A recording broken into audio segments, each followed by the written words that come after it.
Baik, Assalamualaikum warahmatullahi wabarakatuh. Waalaikumsalam warahmatullahi wabarakatuh. Kita kembali lagi pada mata kuliah RPL, itu pada pertemuan 10. Baik, untuk materi yang akan saya bahas, itu masih seputar diagram UML, yang nantinya juga gimana saya akan sekalian juga mendemokan, membuat diagram UML tersebut. Di antaranya ada state chart, kemudian untuk pada malam ini state chart, deployment, dan juga komponen diagram, serta di awal nanti akan saya bahas terkait apa aja yang harus ada di UAS nanti ya, UAS kelompok ya.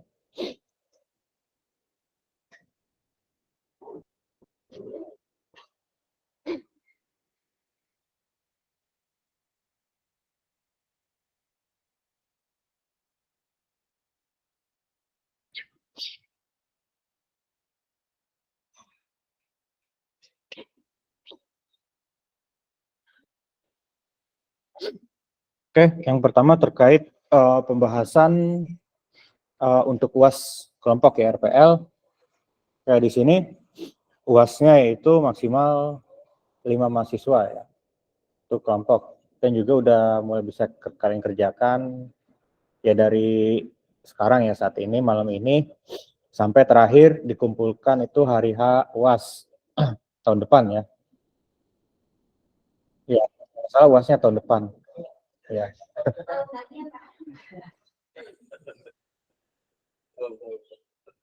Ya. Nah, ya, lama ya, tapi ya sampai 2 bulan ya. Lama tapi nggak sampai 2 bulan walaupun tahun depan. Ya, jadi ya seperti pada yang UTS juga, waktunya saya beri waktu cukup lama ya, bisa sebulan lebih.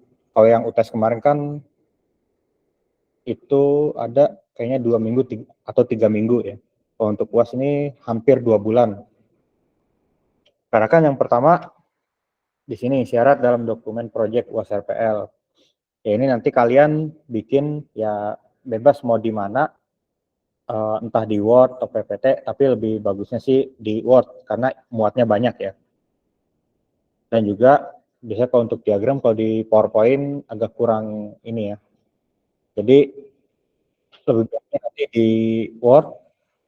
Pertama, judul project. Nah, judul projectnya ini terkait aplikasi yang pernah kalian buat.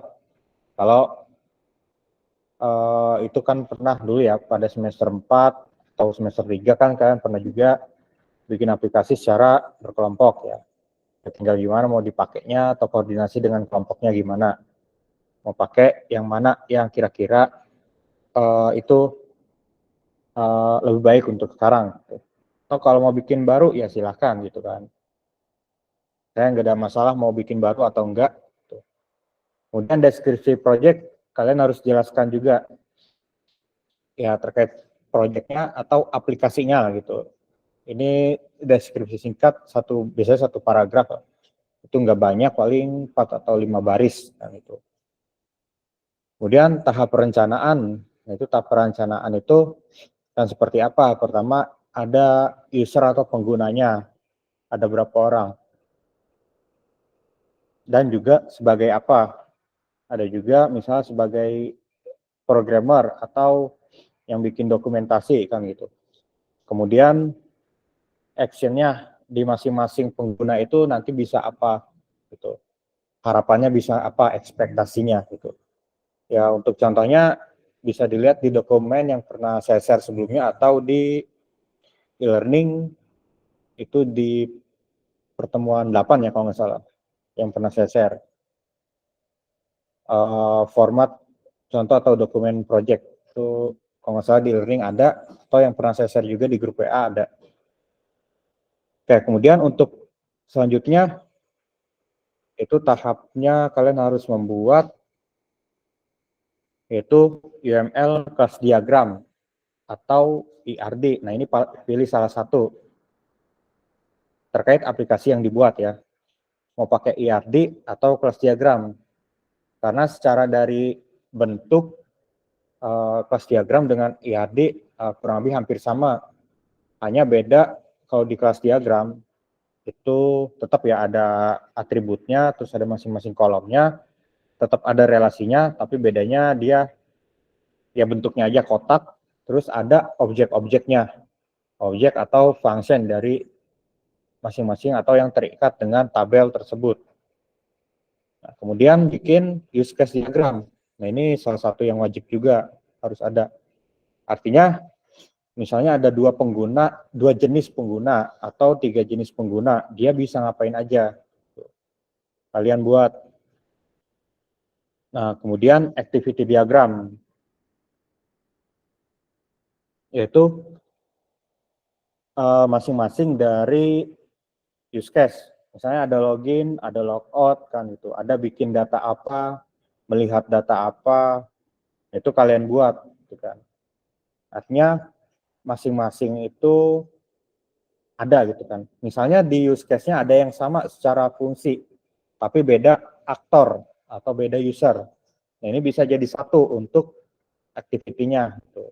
Seperti yang pernah saya contohkan kemarin saat pembuatannya, itu seharusnya dibuat semua ya untuk activity-nya mengikuti use case. Tapi saya hanya ambil untuk bagian student atau siswa dan juga beberapa yang masih sama untuk use case-nya dengan admin dan dosen gitu kan.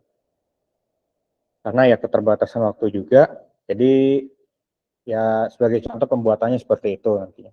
Tapi harus ada semua. Dan state chart ini biasanya terkait kondisi yang ada sebuah keputusan. Misalnya ada di aplikasi yang kita buat, ada kondisi yang mengharuskan adanya approval, reject, atau perubahan status, gitu kan, atau adanya kondisi ketentuan yang lain. Nah, itu bisa, atau login juga kan suatu kondisi. Misal kalau dia gagal login karena apa, berhasil login karena apa, artinya yang ada kondisi-kondisi yang kuncinya ya gitu.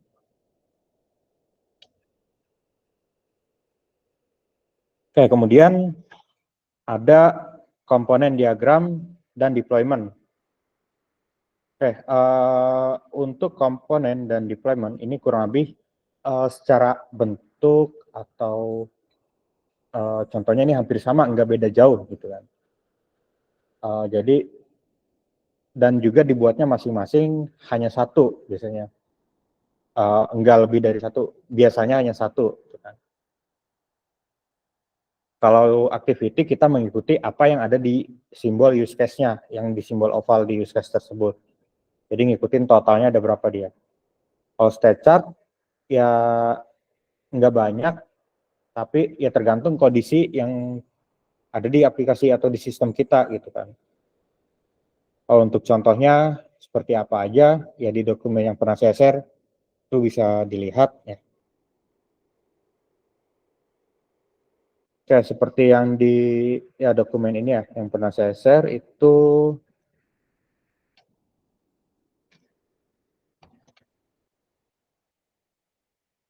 ini untuk use case. Nah, ini kalau untuk kelas diagram ya sebenarnya ada tambahan lain ya seperti yang view-view ini, tapi dia lebih umumnya normalnya ya. Biasanya hanya ada nama tabel, terus nama kolom dari tabel tersebut, kemudian tipe data dari kolom tersebut.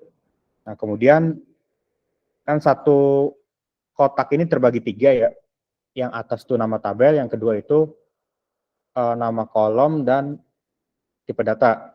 Nah, kemudian bagian yang bawah yang di kotak tersebut atau yang ketiganya, ini biasanya objek atau function yang terkait dengan tabel tersebut. Misalnya ada function read, create, read update delete, ada login, kemudian ada print, nah itu bisa masuk situ.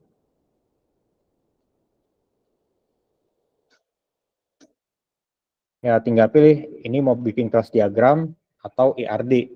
Karena ya kurang lebih secara konsep sama ya, dia pakai ada relasinya lah gitu kan.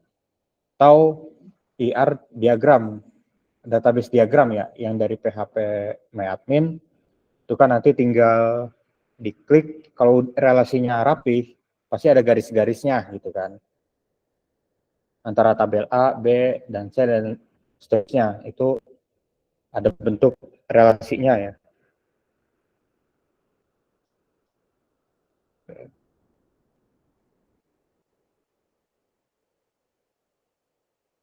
Oke, ini objek diagram juga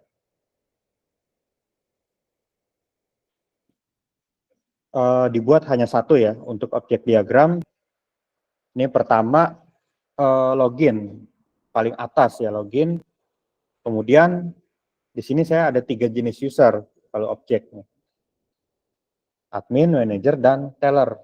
Nah, si admin bisa ngapain aja atau dia dapat modul apa aja gitu kan. Kemudian manager dapat modul apa aja, nanti dia bisa ngapain aja data tersebut. Begitu juga dengan teller ya.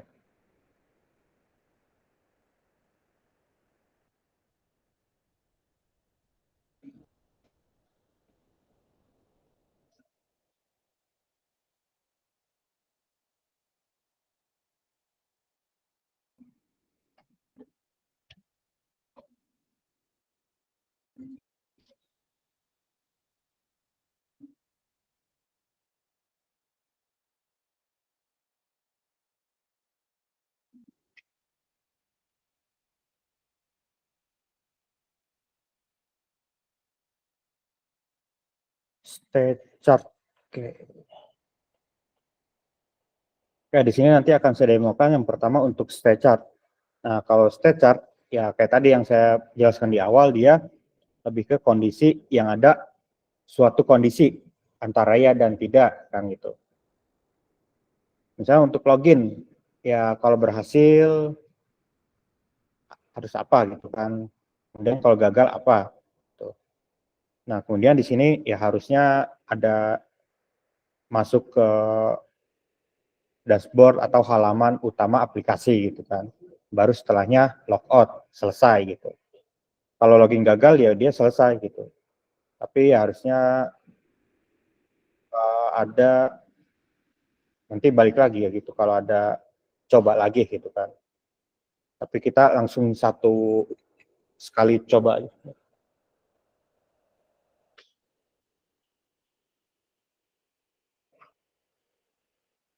Ini untuk login. Kemudian di sini contoh saya ada yang pengajuan akad.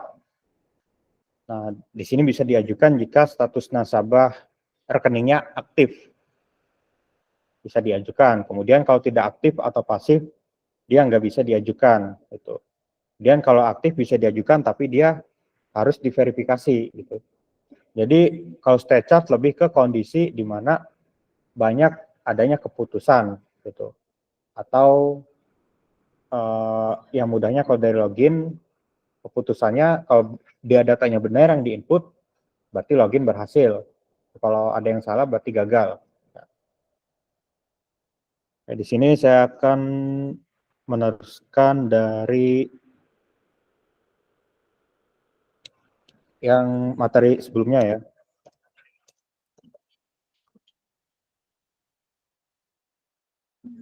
Oke, di sini yang pertama untuk login. Ya. Oke, kalau di sini kan pakai, di sini saya bikin pakai aplikasi UML atau Astah. Dia bisa lebih khusus lagi karena untuk UML aja. Gitu. Tapi bisa juga kita buat untuk yang lain.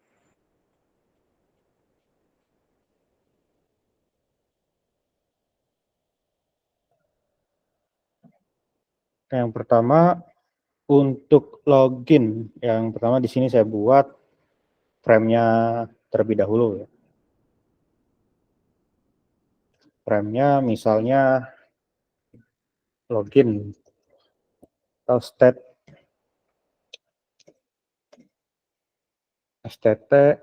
titik login ya.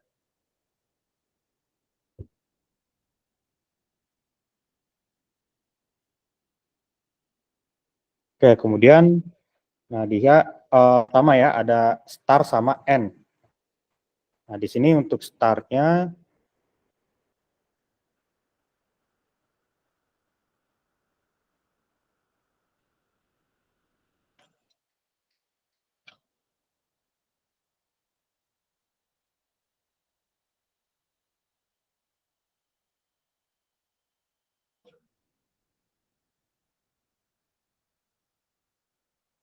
oke, untuk startnya sama ya.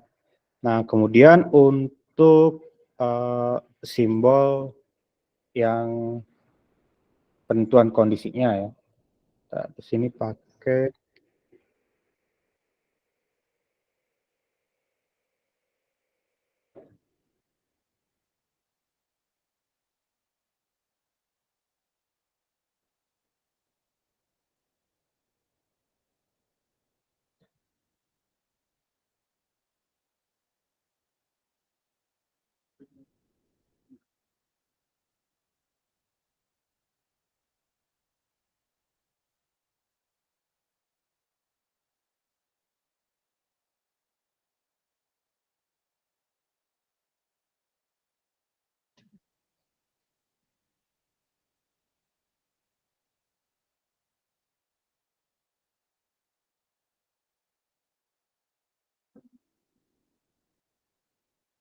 oke, bentar, simbolnya saya belum ketemu ya. Simbol untuk proses di state chart.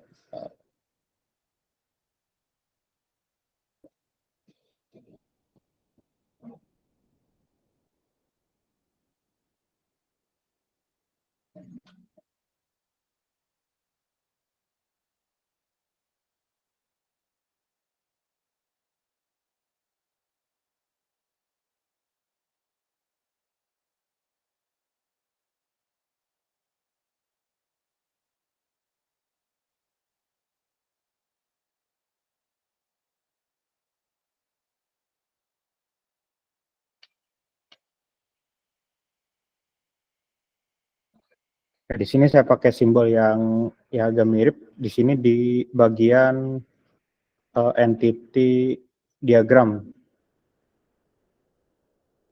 Di bagian entity diagram, kemudian simbol yang entity. Ini login, kemudian ini atributnya saya hapus saja. Kemudian, nah ini tinggal ya saya kecilin, jadi ya bisa disesuaikan lagi. Kemudian untuk kondisinya dia ada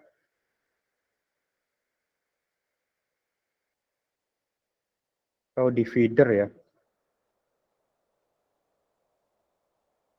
Nah di sini bisa kita pakai divider. Kalau di flowchart atau di activity kan pakai simbol diamond ya untuk penentuan misal true false-nya. Nah di sini kita bisa pakai simbol di UML itu divider. Kita taruh ya sejajar, misal di login dia ini bekas kemarin kayak ini, harus diubah dulu jadi lurus.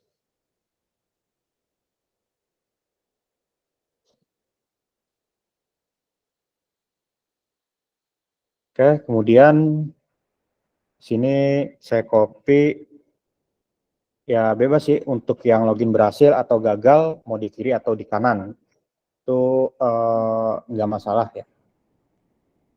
Ya, ini kurang kecil, kayak nggak masalah. Misalnya login,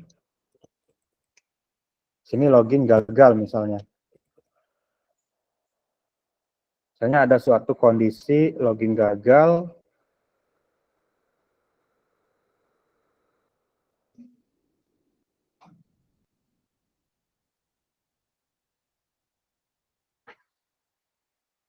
kayak dari sini juga bisa kita tarik nih, seperti dia ada pecahannya lagi kan. Nah, di sini kenapa gagal? Misalnya kita kasih teks, misalnya username atau password salah gitu kan. Ya, jadi kenapa login gagal? Ya salah satu misalnya ini.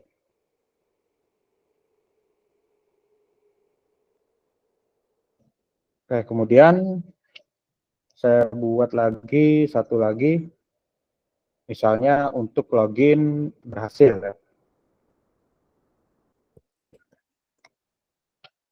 Login berhasil.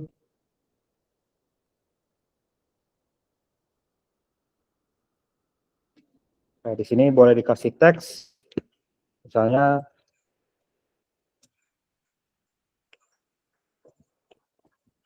username dan password benar. Nah, ini jangan atau ya, harus pakai dan karena dia harus di data yang sama. Oke, kemudian setelah login berhasil, kita harus ngapain? Kita harus bikin dia seperti misalnya masuk ke halaman utama aplikasi ya. Baru setelah itu nanti ada simbol N atau selesai.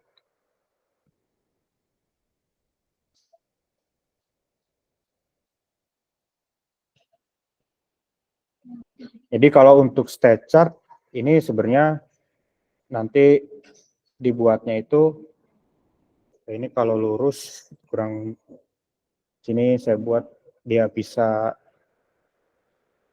lebih rapi.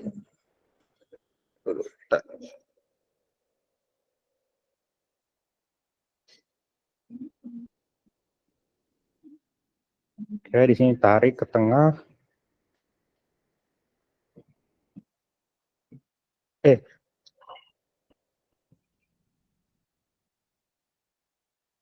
jadi untuk login kurang lebih seperti berikut ya. Nah, di sini untuk state chart ya kita sebenarnya nggak banyak bikin. Kalau di satu aplikasi itu lebih ke kondisi atau fitur yang ada butuh kondisi misalnya true false atau butuh approval gitu kan, atau persetujuan atau yang lain ya, biasanya nggak sebanyak misalnya nggak sebanyak sequence, nggak sebanyak activity gitu kan. Ya, jadi paling hanya 2 atau 3 gitu kan. Oke, di sini kenapa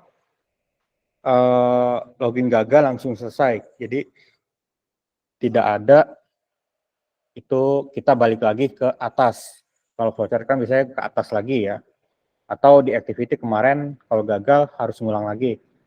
Karena ini untuk kita buat dia ya kondisinya apa gitu kan. Jadi langsung selesai gitu. Kalau gagal ya udah selesai.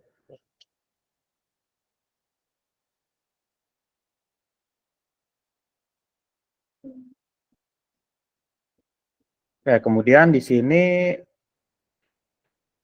saya lihat dari use case, login, akses mata kuliah, change profile.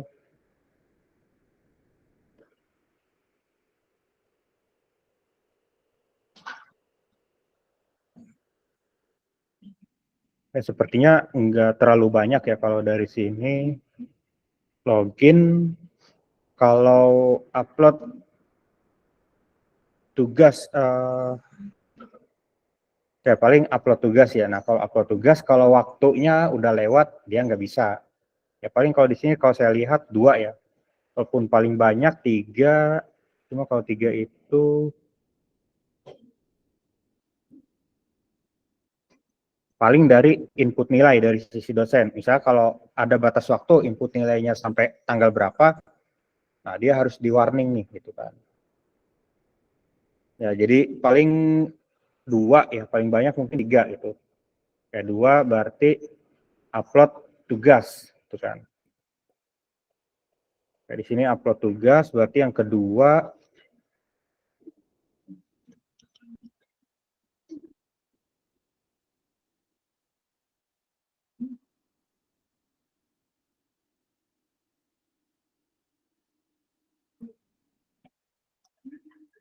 upload tugas.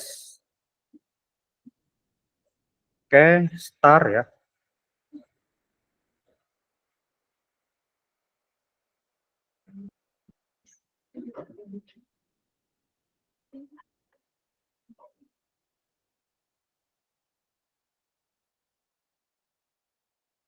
Oke, start, kemudian di sini saya ambil copy.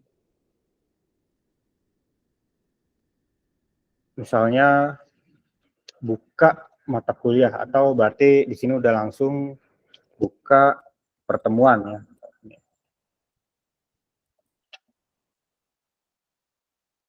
Berarti kita tahapannya langsung udah deket ke intinya. Nah, buka pertemuan, kemudian dibuka pertemuan di sini, misalnya buka upload tugas, buka menu atau file, menu atau form upload tugas.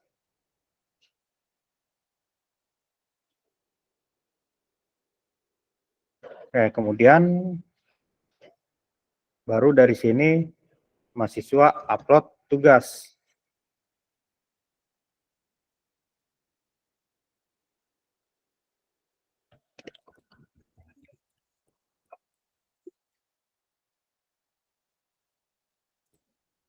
Di sini form upload tugas. Ya.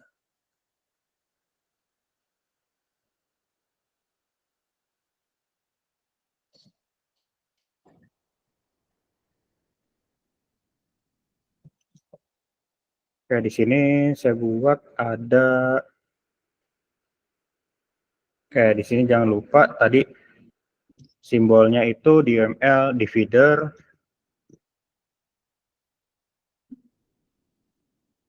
Jadi ya kalau di activity atau di flowchart dia diamond ya simbolnya. Kalau di state chart di UML dia seperti garis, satu garis yang agak tebal gitu. Kemudian dari sini upload tugas.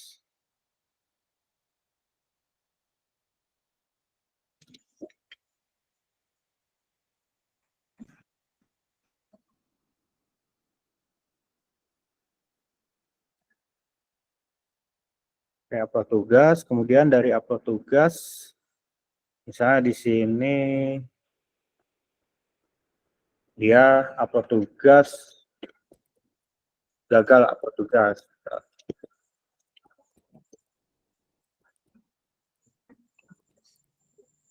Nah, gagal upload tugasnya kenapa misalnya?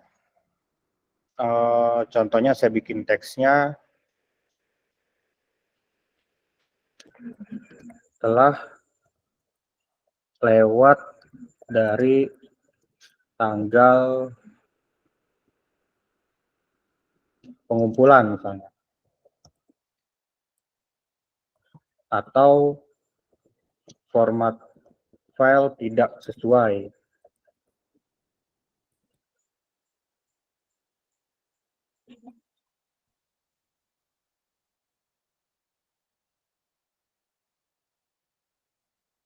Nah, kemudian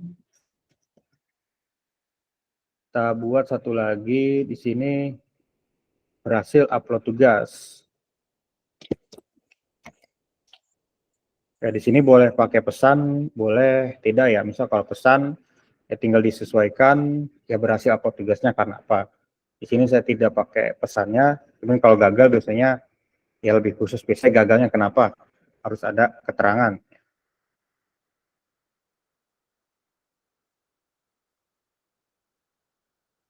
Oke, di sini kemudian kembali setelah berhasil upload tugas, biasanya ada notif ya. Biasanya ke halaman atau tampil ke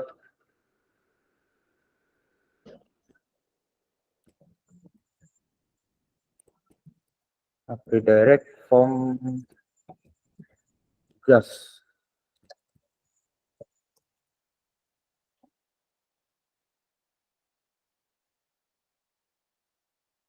Kemudian simbol N atau selesai.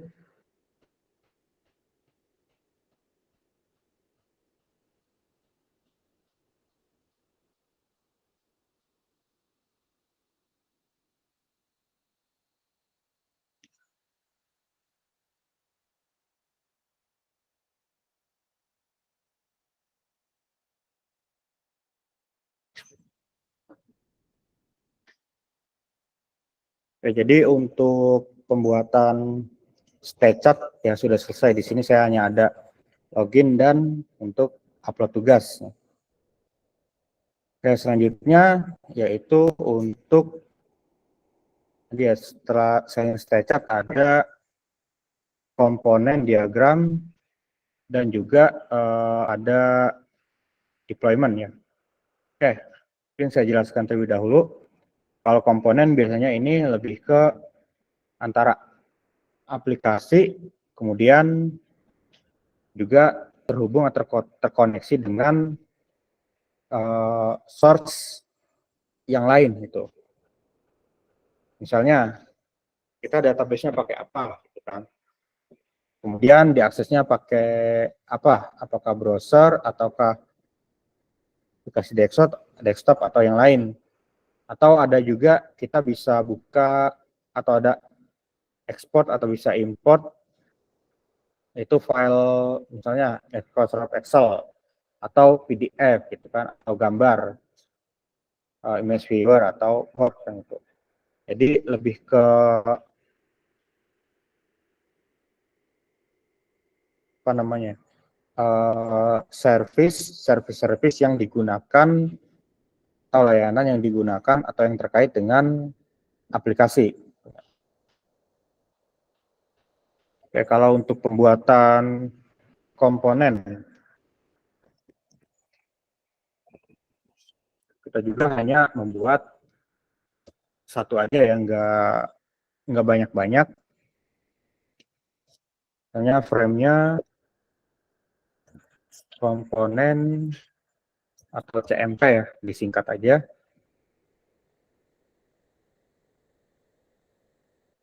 Ini saya gedein dulu untuk frame-nya.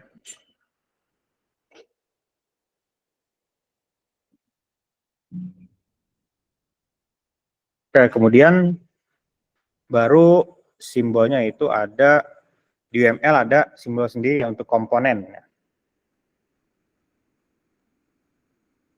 Misalnya di sini saya aplikasi, kalau di sini kait e-learning ya.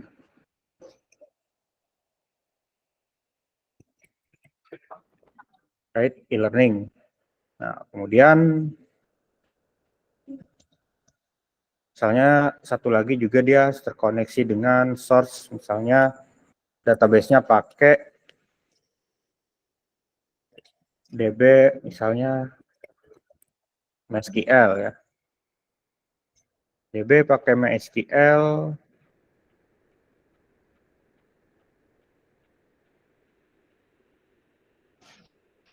Oke, kemudian garis-garisnya dia agak putus-putus ya untuk garisnya.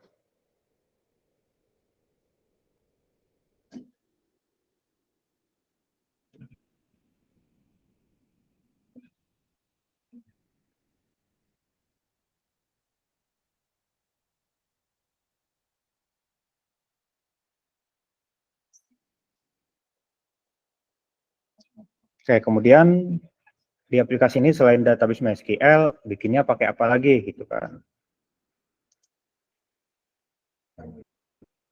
Oke, misalnya framework ya, bahasa pemrograman framework pakai apa misalnya. Ya framework lah gitu kan. Misalnya pakai Laravel gitu.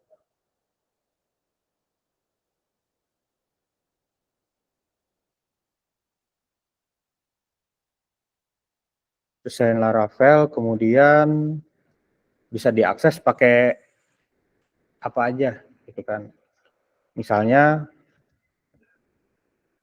bisa pakai ke bawah semua.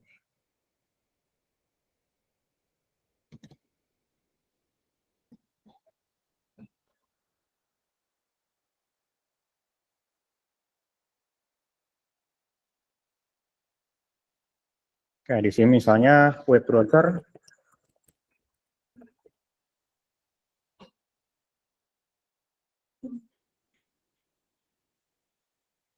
kemudian selain browser misalnya bisa diakses juga lewat mobile ya, misalnya mobile apps.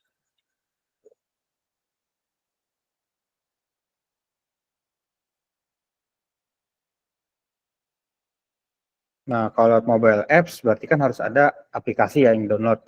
Nah, ini kalau Laravel dia nggak bisa, paling dia hanya bisa nyediain API-nya aja. Nah, berarti di sini kita harus bikin satu lagi, misalnya pakai yang di bawah aja. Misalnya pakai React ya, React Native gitu kan. Atau pakai Ionic bisa, atau yang lain Flutter bisa kan. Jadi bebas, tinggal kita sesuaikan aja. Karena ada mobile apps juga ya di sini. Kemudian selanjutnya kita bisa ekspor file atau import file apa misalnya. Misalnya bisa import atau ekspor Excel misalnya. MS Excel biasanya kan ada import data ya. MS Excel, dia Excel kan bisa .csv, bisa .xls. Kemudian ada juga misalnya kebutuhannya berupa misalnya PDF gitu kan. Umpamanya seperti ini. Artinya kalau untuk komponen kurang lebih terkait dia source-nya menggunakan apa misalnya. Source artinya DB tempat penyimpanan, kemudian mau kita tambahkan framework-nya, kemudian diakses pakai apa, kemudian ada source-nya, dia bisa menerima import atau export atau download file gitu.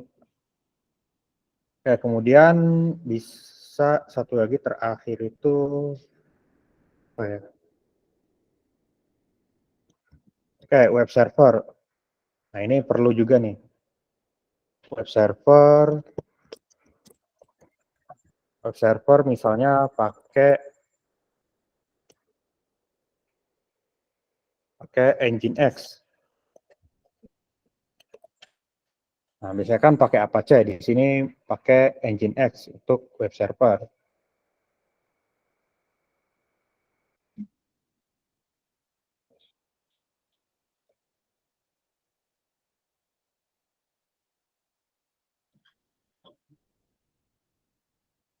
Untuk yang komponen sudah selesai, ya dikit ya, paling satu. Stage juga nggak banyak gitu, menyesuaikan dengan aplikasi yang ada. Yang paling banyak biasanya activity, kemudian sequence biasanya ada lagi ya. Selain sequence itu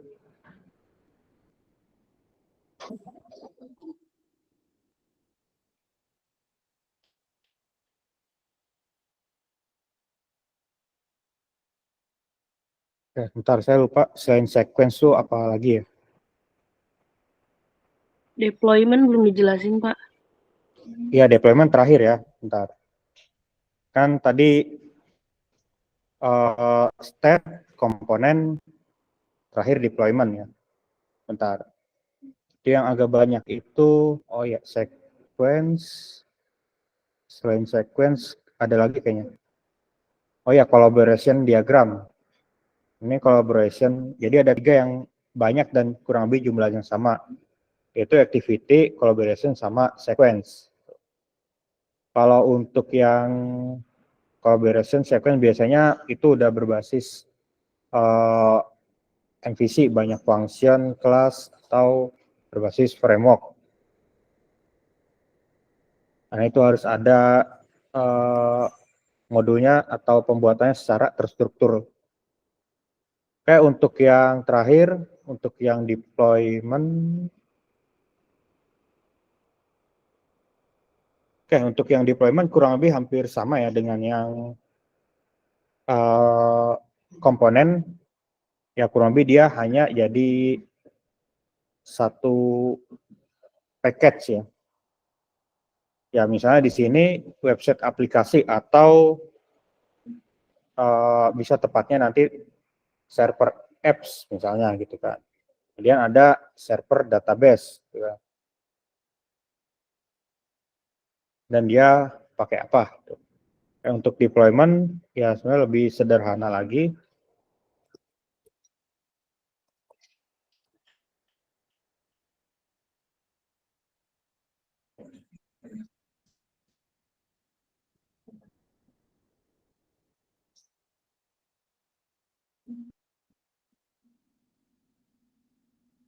Ya, di sini frame-nya saya buat terlebih dahulu deployment DP. Ya, deployment. Sebentar simbolnya dia.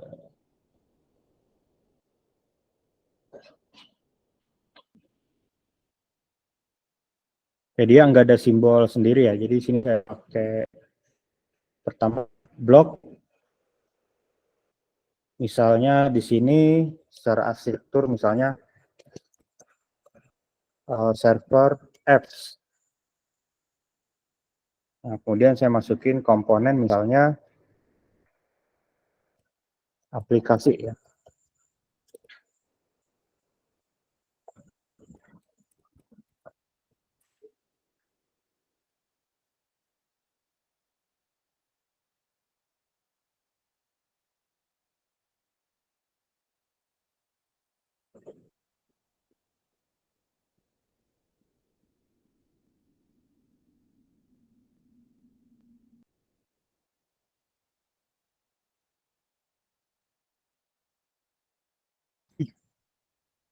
Oke, kemudian yang kedua bisa saya buat satu lagi server database. Misalnya di sini pakai arsitekturnya 2 server, jadi antara aplikasi dengan database ini terpisah.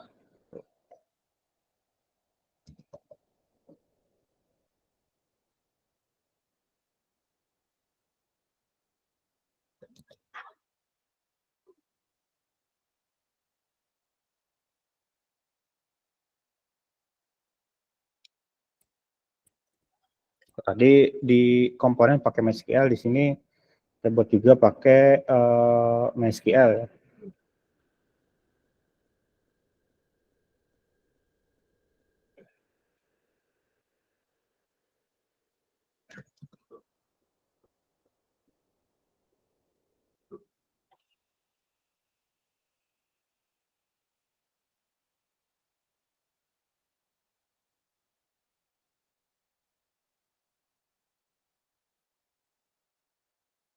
Oke, kemudian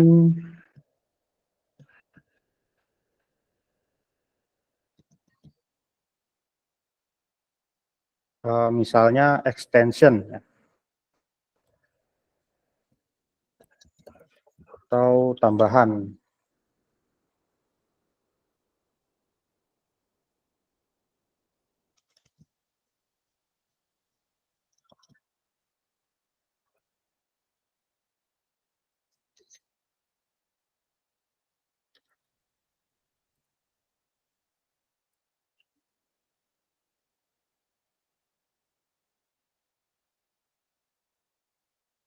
Oke, tambahan misalnya di sini ada extensionnya Microsoft Excel, kemudian PDF. Jadi dia terhubung dengan aplikasi, karena nantinya terkait dengan data, baik itu yang diimpor maupun yang di-download, ya dia melalui aplikasi.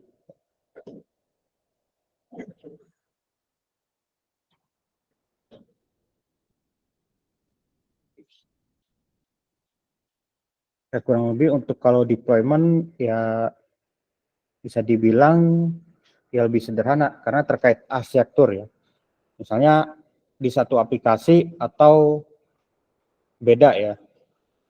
Kalau ini terkait extension ya lebih yang digunakan misalnya dari sisi klien gitu.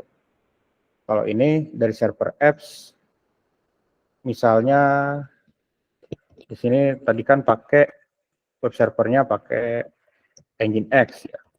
Kalau database ya udah berarti langsung MySQL gitu. Ya kurang lebih kalau untuk deployment lebih sederhana ya kurang lebih seperti ini.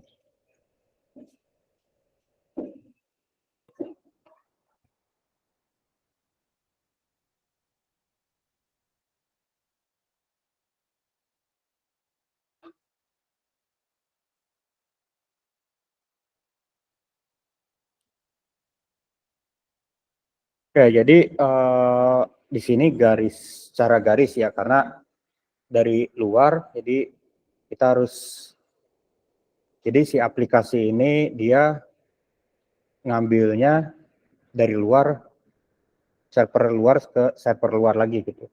Jadi baru nanti akan terhubung ke dalam gitu. Ya begitupun juga dengan yang ini dari luar. Ya bisa juga kita langsung ya umpamanya bikin sektor atau garisnya dari sini langsung ke sini gitu. Ya, bisa aja.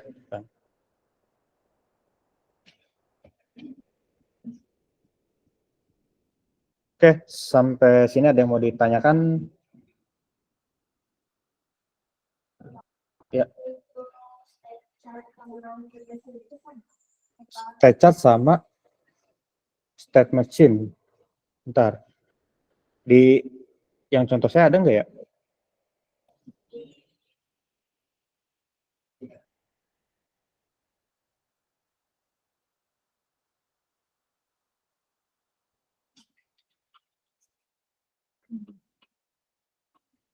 Kayaknya nggak ada di sini ya. State machine. Kayaknya nggak ada. Bentar. Saya lupa nih.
Nggak ada state machine.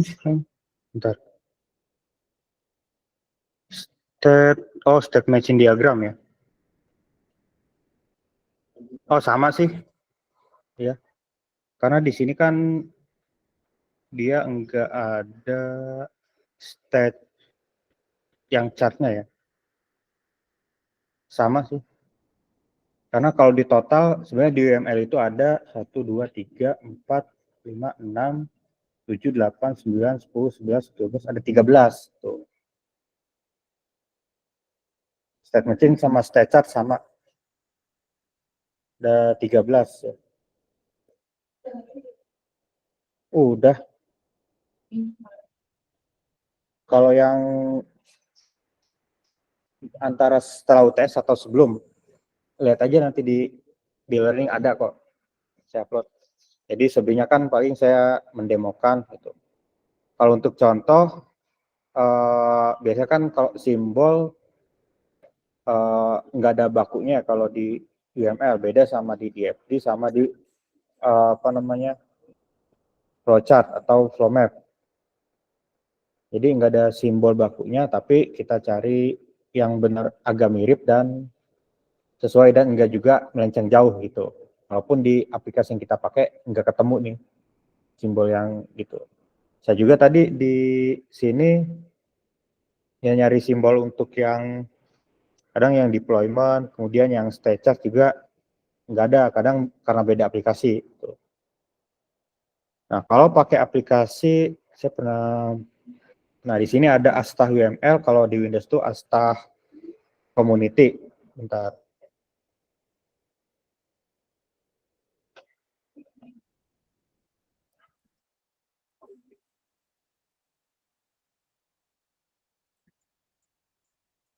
Aduh, lisensinya udah habis. Saya nggak pernah pakai juga soalnya. Kayaknya yang free-nya udah habis. Oke, atau kalau mau ya coba download, bentar, UML Astah Community Edition. Ini lebih ke memang untuk UML, lebih lebih khusus ya. Saya dulu mulai pakai ini tahun 2015, 16, 17. Saya mulai pakai.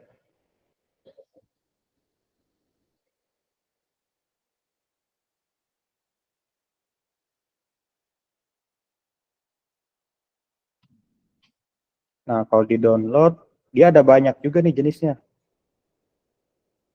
Profesional, sistem safety, StyleUML, ya kita sesuaikan aja cari yang free. Ini kalau yang student,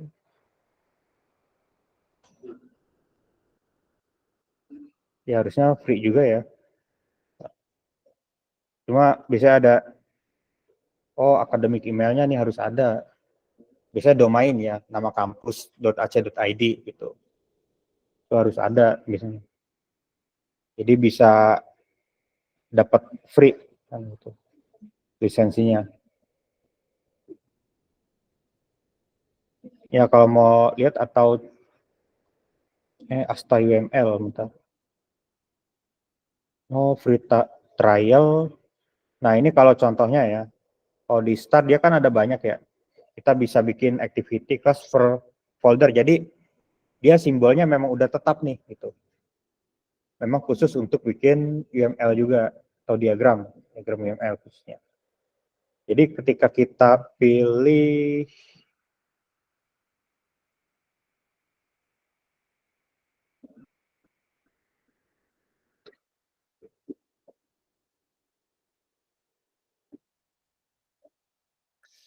jadi dia lebih sesuai lagi ya sekarang simbol lebih. Jadi kalau kita bikin diagramnya misalnya spread chart, itu nanti dia simbol-simbolnya sesuaiin sesuai folder spread chartnya. Di atas jadi atas toolbarnya simbolnya menyesuaikan dengan diagram yang kita pilih.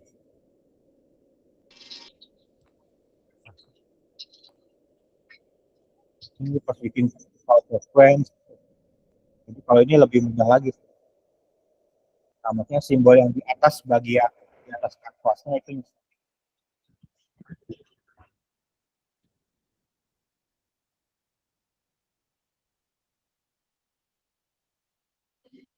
sebenarnya lebih mudah juga sih di sini, enak tuh.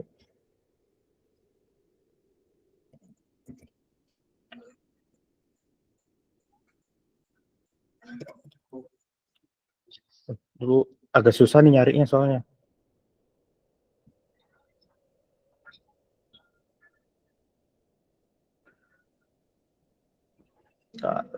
Free download. Biasanya kalau Windows banyak nih buat download ya.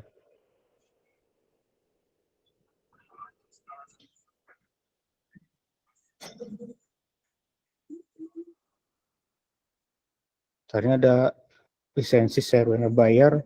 Aduh.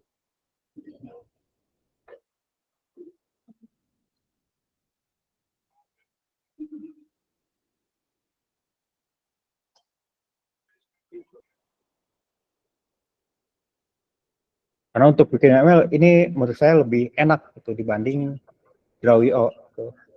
Karena emang khusus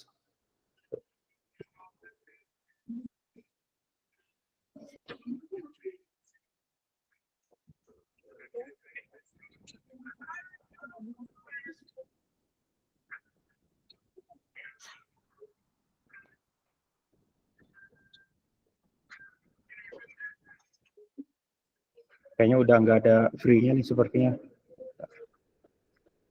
Free viewer untuk membuka aja. Ini sistem safety dia nggak ada UML, yang ada UML sama diagram-diagram adanya di profesional.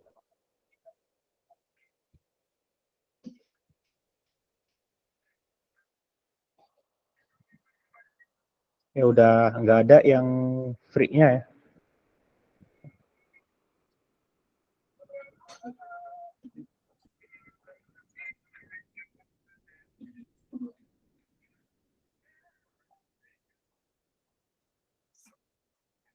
Oke, sampai sini ada yang mau ditanyakan? Untuk UAS-nya sudah jelas ya? Oh, belum. Oke, bentar. Untuk UAS-nya ini ya, filenya ada di e-learning juga kok filenya. Jadi syarat ya dokumen yang harus ada atau konten yang harus ada. Tapi ya bikin diagram juga harus seenggaknya sesuai, terus ya bisa dibaca gitu kan. Intinya memang sesuai dengan jenis diagram tersebut. Pertama, maksimal 5 mahasiswa ya, kelompok. Ya kalau mau sendiri silakan gitu. Tuh. Dan ada yang berdua juga, ya nggak apa-apa. Bestie kan berdua. Oke, kemudian harus ada judul project. Nah, judul project ini artinya terkait aplikasi. Itu ya kalau mau bikin baru silakan, kalau mau pakai yang sebelum-sebelumnya ya silakan gitu kan. Tinggal diupdate, disesuaikan lagi isinya gitu.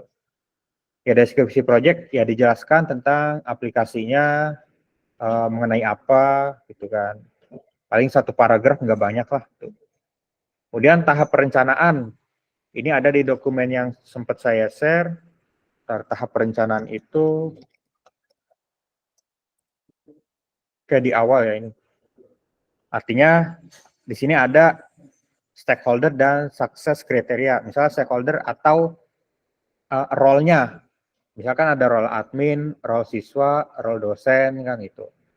Role kaprodi, nah stakeholder kan itu atau role-nya. Nah, dia sukses kriterianya ngapain? Kalau admin ya dia bisa dengan mudah mengelola data pegawai misalnya gitu kan. Data nasabah, perusahaan, keluarga dekat, data rekening dan data akad. Kalau teller biasanya ya mungkin lebih sedikit ya, dapat dengan mudah mengelola data transaksi, data pembayaran, serta dapat mencetak data-data transaksi. Artinya harapan dari aplikasi yang kita buat tuh untuk stakeholder tersebut apa gitu kan. Ya kalau programmer misalnya, dapat dengan mudah membuat satu aplikasi yang bermanfaat dan dapat dimengerti oleh user.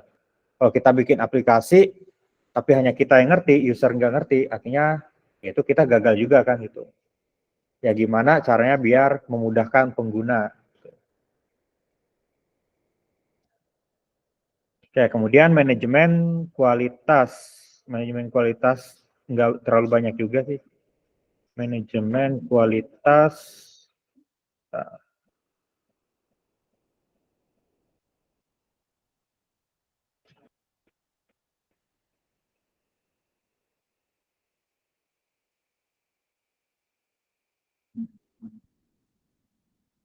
Ya kalau mau ada ngelihat rancangan anggarannya ya nggak apa-apa, silakan. Di sini ada cost management analysis. Ya ini harganya dimurah-murahin sih. Gitu. Ya nggak sampai, kalau di total ya paling nggak sampai 10 sih ini. Kayak manajemen kualitas, di sini ada kualitas yang diharapkan. Pertama dari poinnya user friendly, mudah digunakan. Ya. Kemudian kriteria untuk memenuhi kualitasnya apa? Fitur yang simple, mudah, ya tapi memenuhi kriteria kan atau cukup kan itu. Kemudian kontrol untuk memenuhi kualitas juga, pembuatan formnya standar gitu kan, menyesuaikan fitur-fiturnya. Ini bisa dilihat contohnya kan, kategorinya produk atau aplikasi atau apa gitu. Dari security system, nah gimana untuk sistemnya? Pakai keamanan loginnya, datanya gimana? Bisa kita buat integrasi antara program dengan database, atau misalnya ada integrasi dengan aplikasi lain, misal pihaknya dengan ya payment ya payment gateway, berarti kan pihak ketiga, itu kan. Fungsional secara sistem, non fungsional ini bisa dilihat, dibaca ya. Dan diterawang ya. Oke. Terus nah ini untuk yang poin kelima, mau pilih IRD atau UML ini terserah ya, gimana kelompoknya. Kalau IRD tentu ya harus jelas juga dibuatnya, harus ada relasinya, one to one-nya, one to many-nya gitu kan. Harus ada foreign key-nya, primary key-nya gitu. Kalau UML kelas diagram, ya pertama dia pasti kelas diagram itu tetap ada relasinya masing-masing diagram. Atau kalau mau mudah, kalau di database-nya udah ada relasi, relational diagramnya tinggal diekspor aja, itu yang namanya database diagram di phpMyAdmin. Nah, selanjutnya, selebihnya use case, activity, state chart, komponen, deployment. Ya, seminggu beres sih.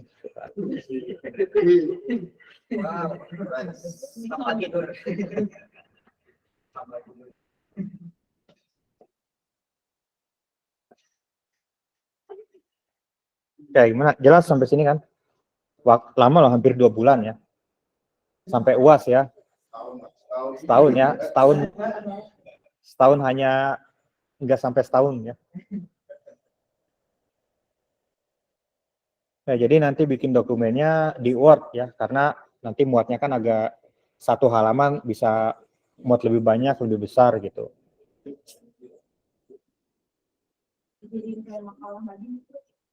Ya standar aja, ada cover, terus ada judul proyeknya, terus nama kelompok, kemudian baru langsung aja poin-poin, atau kalau mau dibikin daftar isi ya silakan gitu kan. Ya, ya bebas. Yang penting tetap ada poinnya, dia menandakan poin ini bagian apa gitu kan. Ya kayak di sini, misal poin menandakan manajemen kualitas, tapi dia di dalamnya, di luarnya terkait ada lagi manajemen apa gitu kan. Intinya ada dibuat poin-poin lah gitu.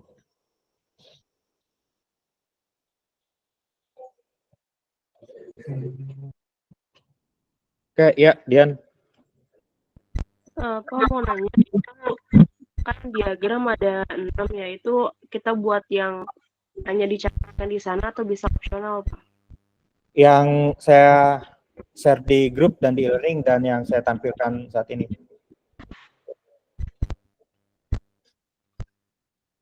Jadi diagramnya ya udah yang dibuat yang ada 6 ini gitu. Apa mau nambah? Terima kasih. Enggak, tadinya kelompok saya tuh untuk komponen sama deployment tuh nggak ada, cuman adanya paling sequence diagram yang dibikin. Oh, ya silakan kalau mau menambahkan. Kalau sequence biasanya itu sequence sama satu lagi apa ya? Dia untuk aplikasi yang berbasis biasa framework, terus yang MVC. Artinya kalau yang pakai Laravel, CI, kemudian yang kemarin pakai Odo juga, itu termasuk harus bikin itu. Ya, tapi di sini saya kecualikan. Ya, tapi kalau misalnya mau bikin juga, ya plus lah gitu kan. Kalau mau bikin ada sequence-nya. Berarti kalau sequence kan kurang lebih sama kayak activity ya, dia per fitur ya. Jadinya sebenarnya bisa juga digabung antara fitur search, fitur read gitu kan, bisa digabung jadi satu sebenarnya, antara edit, delete di satu section paling jadi agak gede aja nanti gambarnya. Oke, jadi yang saya wajibkan yang ada saya share ini ya, Ian. Iya, Pak. Ya, Pak, udah selesai dibuat? Berarti itu semua diagram harus dibuat gitu ya, soalnya kan bukannya katanya. Ya 5 kan ini 5 ya. Nah, kalau ini kan bisa IRD, bisa database diagram kan. Kalau ini kalau nggak mau pakai IRD berarti kelas diagram. Tuh. Tetap UML yang wajibnya 5 ya. Itu.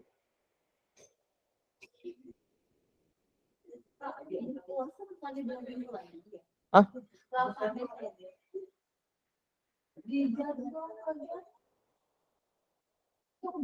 Coba cek kapan UASnya.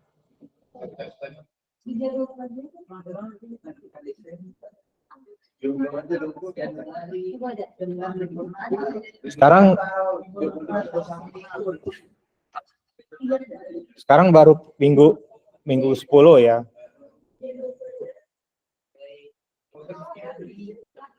Oke, sekarang baru pertemuan 10, minggu depan 11, tanggal 5, 12. Tanggal 12, berapa nih, 13.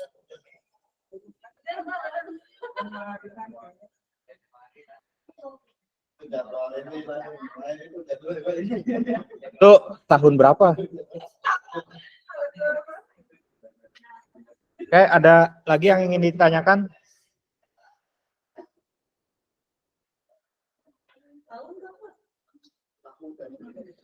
Cepet kok, seminggu 2 minggu juga udah beres. Ya.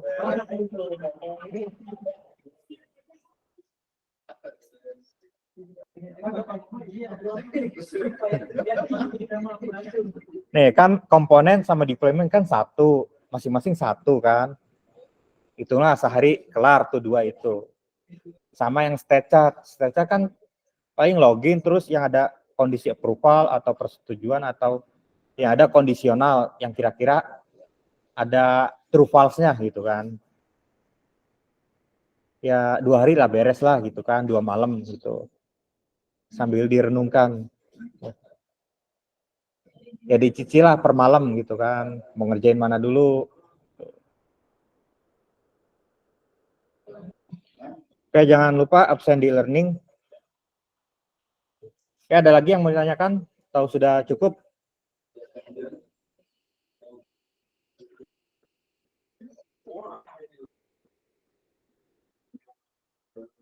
Oke, saya rasa sudah cukup ya. Jika ada yang ingin ditanyakan, nanti bisa by grup atau personal chat.